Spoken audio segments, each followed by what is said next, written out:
Muy buenos días tengan todos ustedes. Hoy vamos a ver el tema de políticas de Bolivia respecto al cambio climático. En Bolivia existen datos alarmantes sobre la continua deforestación, incendios, explotación de petróleo, crecimiento de la producción intensiva no planificada en sistemas agropecuarios, minería, contaminación biológica, química, física, etc., y sobre todo las emisiones de gases de efecto invernadero, entre otros, ¿no? Esto muestra la realidad boliviana contaminante y que afronta gracias a las necesidades y problemas que deben solucionarse y mitigarse por el bien de todos y de nuestro planeta. Acuerdos nacionales e internacionales suscritos acordaron, valga la redundancia, en tomar la educación y hacer la concientización de quienes habitamos el planeta, ¿ya? Con el objetivo de crear hábitos que nos permitan realizar la mitigación y adaptación al cambio climático. Su objetivo fue plantear mecanismos que reduzcan la vulnerabilidad social, económica y ambiental, orientar la eficiencia de producción general, asimismo promover la conservación y manejo de la biodiversidad, ¿no?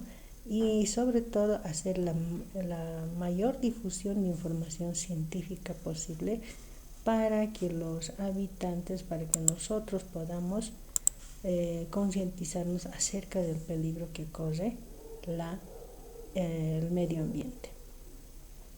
Gracias a esta incursión del ámbito social en lo que es la predicción del clima, el cuidado del planeta, etc., nace un nuevo término que es la bioclimatología, una ciencia o disciplina ecológica que estudia la relación entre el clima y la distribución de los seres vivos y sus comunidades en el planeta. Prácticamente en este nacimiento del término se incluye todo lo que es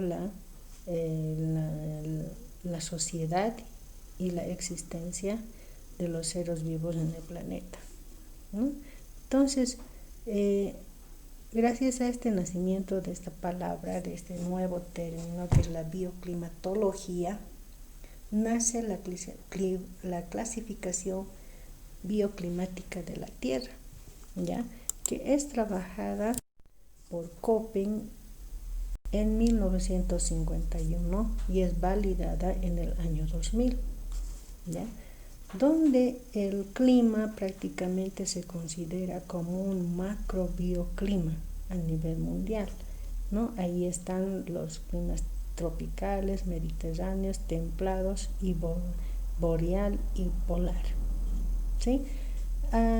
Köppen también hace la clasificación por zonas, ¿no? Y lo clasifica en 3 zonas: las zonas tropicales o de latitudes bajas o ecuatoriales, las zonas subtropicales o latitudes medias, y en zonas polares o latitudes altas.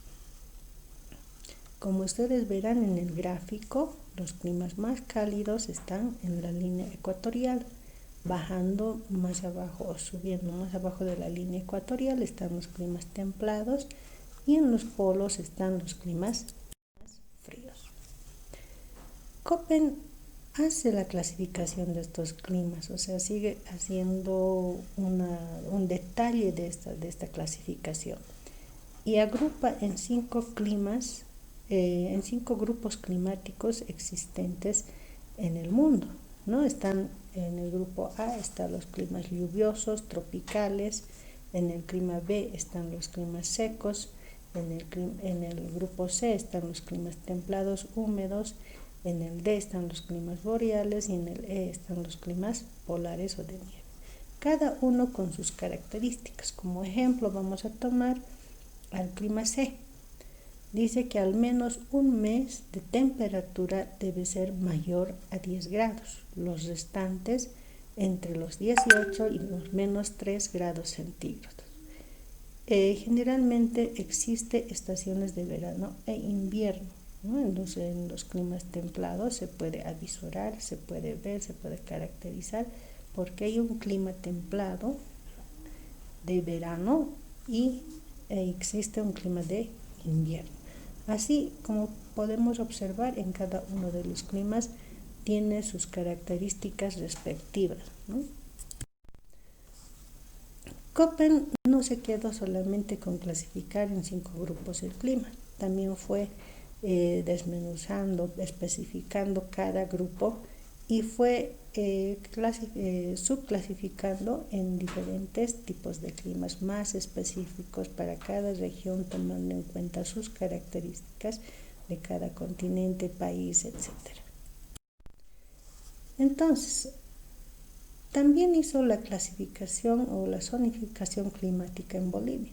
Para Köppen muy complicado, ya que nuestro país presenta diversidad de pisos ecológicos, diversidad de altitudes, lo cual dice que condicionan la variación fuertemente de climas, ¿no es cierto? Presentándose en las zonas tropicales o las partes más bajas como las más calientes o las temperaturas altas, y el otro extremo, en las partes más altas, la condicionante es el clima frío o el tipo polar. También dice que Bolivia está sujeto a la geoastronomía, la geografía y orografía, la geomorfología, la altitud, etcétera, la presencia de la cordillera de los Andes o la circulación de vientos alisios, los surazos, etcétera, son factores que modifican la temperatura, la precipitación, la humedad, el viento, la presión atmosférica, la presión, la evaporación, la evapotranspiración, etcétera, que prácticamente hace o influye en la retención de humedad del suelo, dando lugar a climas diferentes. Como se podrá observar en la gráfica presente, nuestro país prácticamente se compone de 60% de regiones con alturas menores a 500 metros sobre el nivel del mar, ¿no? Si vemos acá en el gráfico, prácticamente más de la mitad de nuestro país pertenece a la región de los llanos, y el 24% pertenece a la zona subandina, ¿no? Y el 16% prácticamente está más allá de los 3.500 metros sobre el nivel del mar. O sea, nosotros estaríamos situados más allá de los 3.500, estaríamos en el 16% prácticamente, sería nuestro hábitat.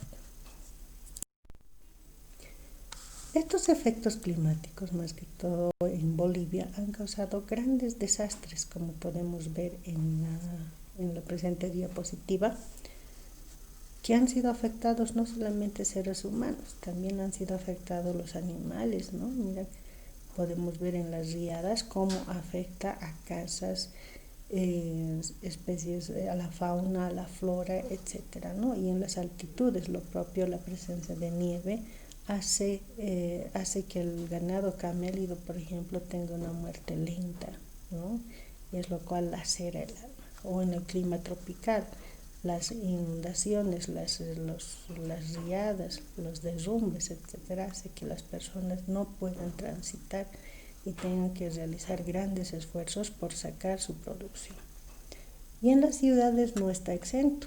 Los derrumbes de las laderas, por ejemplo, afectan a más que todo a familias desposeídas, a familias de escasos recursos que buscan un hábitat para poder vivir y cuidar de su familia. Lamentablemente, los deslizamientos, la presencia de mucha precipitación causan los derrumbes, como podemos ver aquí, ¿no? Entonces, ¿qué propone las políticas externas e internas de nuestro país? Propone que debemos adaptarnos y mitigar este cambio climático, ¿no? Entonces, ¿qué quiere decir adaptación? Adaptación proviene del latín adaptare, ad que significa hacia, adaptare que significa ajustar o equipar. Entonces, la IPCC del 2012 hace una definición que hace referencia que la adaptación debe detener el daño y a su vez explotar oportunidades, porque bien sabemos que de los cambios climáticos también hay situaciones beneficiosas, como por ejemplo la subida de la temperatura, ¿no? En lugares más inhóspitos, en lugares fríos, donde no se cultivaba, ahora se cultiva, ¿no? Aunque no se tiene buenos rendimientos, pero al menos tienen un sustento en comida, ¿no? Como ser el papa, etcétera. ¿No? Entonces, ¿cuál es la meta de la adaptación? La meta de la adaptación es reducir la vulnerabilidad promoviendo el desarrollo sostenible, ¿no? La IPCC dice, las medidas de adaptación deben enfocarse a corto, mediano y largo plazo e incluir componentes de manejo ambiental y gestión de desastres. O sea, a estos desastres que se nos presenta por causas naturales, ya sea por inundación, nieve, viento, radiación solar, etcétera, tiene que proponer los países tienen que proponer una gestión de desastres, ¿no? Gestión de situaciones críticas y manejo ambiental. ¿Qué dice?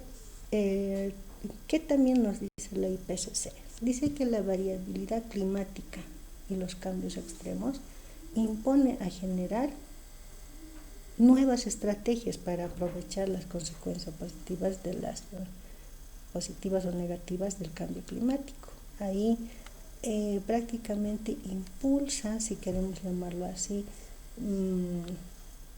impone prácticamente que la población debe contar con nuevas capacidades, ¿no? Para adaptarse, generar nuevas tecnologías para llegar a adaptarse. Si bien vemos aquí en la diapositiva, antes no se conocía esta tecnología de los hidropónicos, ¿no? Ahora se está promoviendo a gran escala para impulsar lo que es la producción ganadera, ya sea de carne, ya sea de leche, etcétera, para que el animal no tenga percances en las épocas de estiaje, ¿no? Entonces es una metodología, una tecnología, por ejemplo, de adaptación al cambio climático, ¿no? Eso es lo que nos dice la IPCC. Debe tener capacidad de recuperación, o sea, ante la pérdida, ante los desastres, debe generar una capacidad de recuperación. Asimismo, debe ser capaz de reconocer la vulnerabilidad de exposición y sensibilidad. También estas políticas de país también deben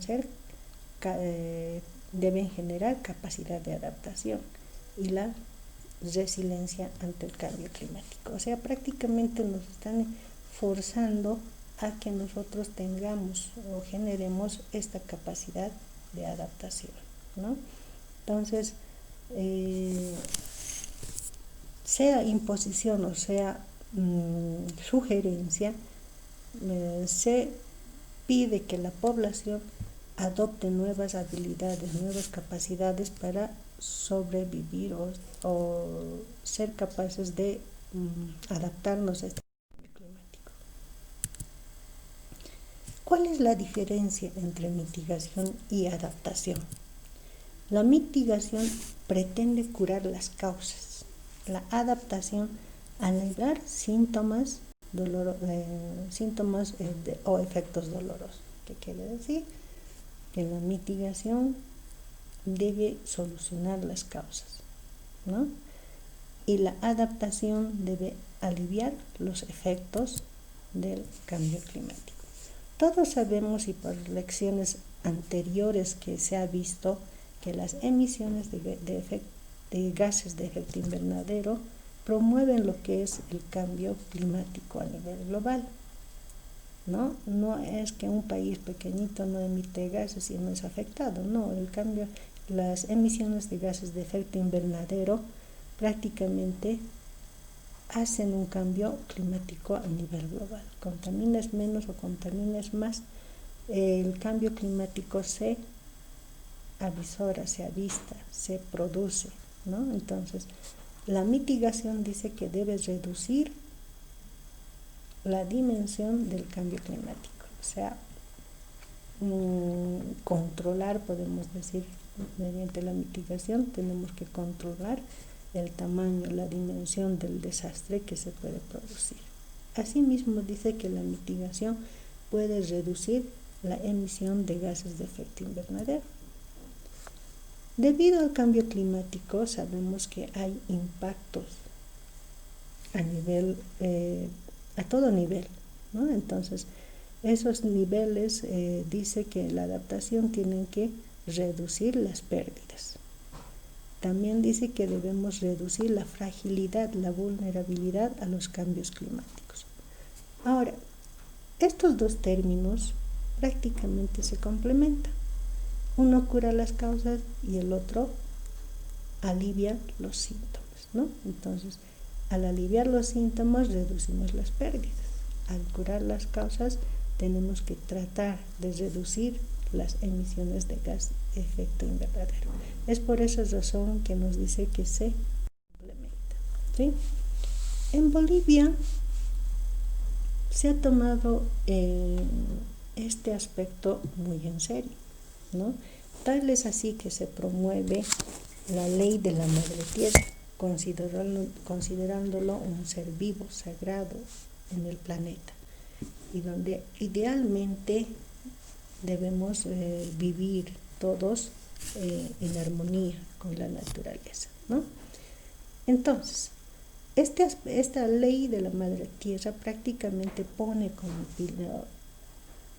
pilares fundamentales para que este mecanismo funcione de manera conjunta a la mitigación y a la adaptación. No hay desarrollo integral si no hay mitigación. No hay funciones ambientales si no hay adaptación. Todo está enmarcado en la ley de la madre tierra, ¿no? Ahí también se toma en cuenta, ya que somos un país diverso, la diversidad cultural, ¿no? Está inmerso sí o sí la sociedad. Entonces, todo esto hace que un sistema de vida funcione, sea sostenible en el tiempo, a lo cual en la ley lo llama mecanismo. Como podemos observar, Bolivia ha dado mucho énfasis en lo que es la mitigación y la adaptación al cambio climático. En ese son se ha promulgado la ley 300 la ley 300, que prácticamente da mucha importancia, da relevancia, si queremos llamarlo así, a la madre tierra y al desarrollo integral para el vivir bien. O sea, propone la armonía, ¿no? La convivencia pacífica mediante esta ley. ¿Qué es lo que le reglamenta a esta ley? Prácticamente es el Decreto Supremo 1696, que reglamenta y a su vez hace que esta ley funcione de manera efectiva para la adaptación y la mitigación del cambio climático. Quienes están encargados de este funcionamiento son los que prácticamente son los que están trabajando con este fin, digamos así, las autoridades del plurinacional de la madre tierra. Prácticamente hay una oficina, un ministerio, digamos, llamémosle así, que prácticamente vela por estos aspectos climáticos en Bolivia, ¿no? Este ministerio o este departamento prácticamente no está solo, también tiene un órgano rector, que es la Conferencia Mundial de las Naciones Unidas sobre el Cambio Climático, quienes a nivel mundial se reúnen para reglamentar de manera general cuánto y quiénes deben reducir la emisión de gases de efecto invernadero, ¿no? Entre esos están los países grandes, muy industrializados, quienes contaminan bastante la atmósfera, ¿no? Y estamos nosotros, y al igual que nosotros están otros países pequeños en vías de desarrollo que no contaminan mucho, pero que también están haciendo presión, ejerciendo fuerza para que los países contaminantes, altamente contaminantes, reduzcan, porque a la final grandes o pequeños igual nos vemos impactados con sus efectos, ¿no? Entonces, este decreto supremo está dividido en tres partes. Una es la parte de adaptación, que ajusta los sistemas de vida en respuesta al cambio climático. Se promueve condiciones y capacidades, medios para prevenir, minimizar daños y riesgos, ¿no? Entonces, prácticamente nos están hablando de lo que es la adaptación. Otro aspecto que toma en cuenta es la mitigación, ¿sí? Controla, reduce los gases de efecto invernadero con responsabilidad y con justicia climática. La instancia operativa también son los de la Autoridad Plurinacional de la Madre Tierra, prácticamente este órgano operativo que en su sigla dice APMT, son los que controlan prácticamente, son los que hacen que esto funcione, ¿no? Tanto con metodologías técnicas y asimismo financiando acciones concretas para este fin, ¿no? Ellos articulan, prácticamente coordinan a nivel inter e intragubernamental la implementación de esta ley. Entonces, como vemos, poco a poco van gestándose diferentes reglamentos, diferentes leyes, diferentes decretos para cuidar de nuestro planeta en Bolivia. La próxima clase vamos a seguir, por hoy solamente estamos empezando con lo que es la ley 300, posteriormente vamos a desarrollar de qué se trata, cómo es, cómo funciona, quiénes están a cargo, cómo deberíamos activar dentro de nuestro medio para poder llegar a controlar todo esto, o en su caso, cómo podemos exigir que las naciones más grandes reduzcan este efecto climático. ¿Cómo funciona? Quizás será que de los países grandes desarrollados viene el financiamiento para nuestros pequeños proyectos, ¿no? Entonces, grandes incógnitas hay tras de esta temática. Grandes intereses se filtran dentro de esta temática, ¿no? Por el momento les traigo esta imagen de diapositiva del lado del Chaco seco, donde los animalitos, prácticamente las cabras, por su naturaleza o por su necesidad, tienden a subir a los arbolitos para poderse alimentar, ¿no? Prácticamente son predadores. Una vez que terminan las hojitas de ese árbol, van rotando por todos las especies o los árboles donde existen vegetación. Y esto es un símbolo también de adaptación, ¿no es cierto? Pero aquí falta la mitigación. Entonces, prácticamente el ser humano, los seres vivos, estamos subsistiendo por estas consecuencias del cambio climático.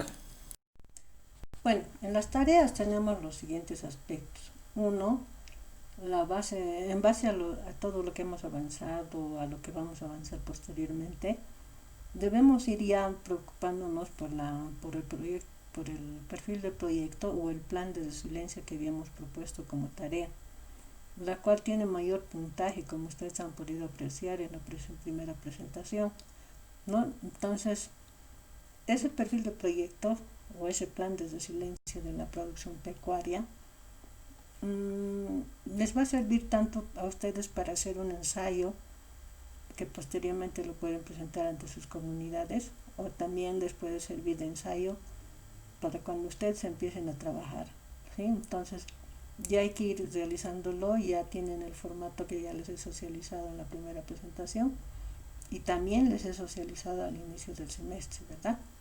Entonces ya hay que ir trabajándolo y así se va a ir, conforme vayan avanzando también me lo van enviando para que vaya revisándolo y dando un criterio al respecto, ¿sí? Entonces es necesario que ustedes me manden ese perfil avanzado. Otro, la segunda tarea, estudiar el presente tema para la evaluación sumativa, a desarrollarse, ya saben, en la fecha indicada en la plataforma Moodle con los que estamos trabajando con la universidad.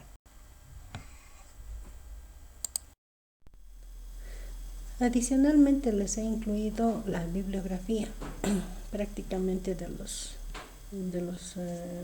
direcciones, de los links de donde se ha extractado el tema presente y los temas sucesivos. Agradecerles por su atención, que tengan una excelente jornada, cuídense, cuiden de su familia para no contagiarse de este nuevo virus.